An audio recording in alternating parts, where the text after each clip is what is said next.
Good morning सगळ्यांना। Me reach daily vlog Rita Raut आपलं स्वागत करत आहे। तर आज आपण 8 दिवसाची जमा केलेली जी साय असते आपली दुधावरची तिच्यापासून घरगुती तूप तयार करणार आहोत।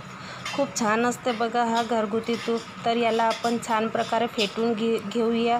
जोपर्यंत फेटून घेऊया की तोपर्यंत आपल्या ताक आणि लोणी वेगळा होईल तोपर्यंत आपण ही साय आहे ती व्यवस्थित फेटून घेऊया।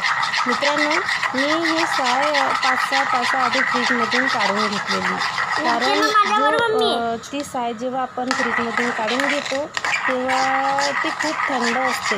ती थोडी गरम व्हावी, थंडपणा निघून जावा यासाठी आपण ते 5-6 तासाआधी फ्रीजमधून बाहेर काढून घेतो आणि लोणी तयार व्हायला खूप मदत होते। बरं, लवकर लोणी तयार होते, आपल्याला तेवढा वेळ लागत नाही।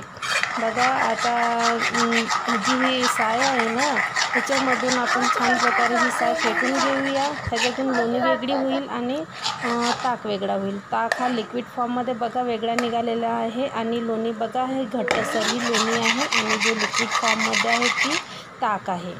तर अजून थोडं फेटून घेऊया। बघा फेटून घेतल्यानंतर लोणी वेगळी झालेली आहे आणि ताक वेगळा झालेला आहे। बघा खूप छान लोणी तयार झालेली आहे आणि ह्या लोणीपासून आपण काय करू, तूप तयार करू।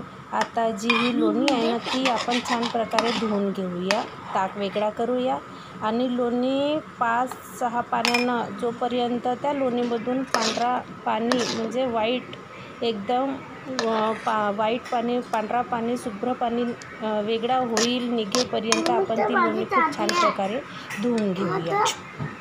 आता बघा लोणी आणि ताक वेगळं झालेलं आहे। खूप छान अशा प्रकारे आपण छान फेटून घ्यायचं।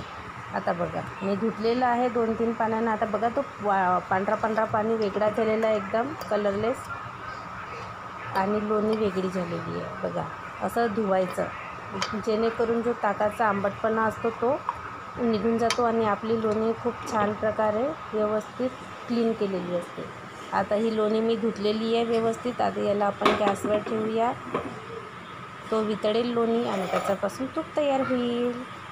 अशा प्रकारे आपण 8 दिवसाची दुधाची साय जमा करून आपण त्यापासून तूप तयार करू शकतो आणि आपल्या मुलाबाळांना, आपल्या परिवाराला आपण फ्रेश तूप देऊ शकतो। दुकानातून घेऊन आणण्यापेक्षा आपण घरीच तूप बनवायचं 8 दिवसाचा फ्रेश।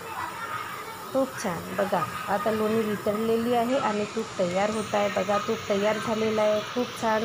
त्याच्यामध्ये आपण थोडं मी स्किप केलेलं आहे, सॉरी। त्यासाठी आपण त्याच्यामध्ये थोडं जिरा टाकायचा, मीठ टाकायचा, तुळशीचे पानं टाकायचं आणि खायचं पान टाकायचं। बघा आता मी हा तूप गाळून टाकत आहे थंड झाल्यावर थोडं।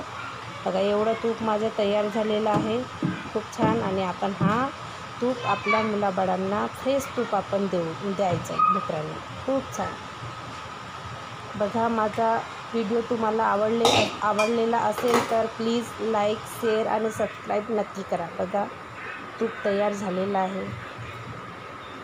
बघा मी असंच 8 दिवसाचं तूप तयार करून आपल्या मुलाबाळांना देत असते। व्हिडिओ आवडल्यास लाईक करायचं,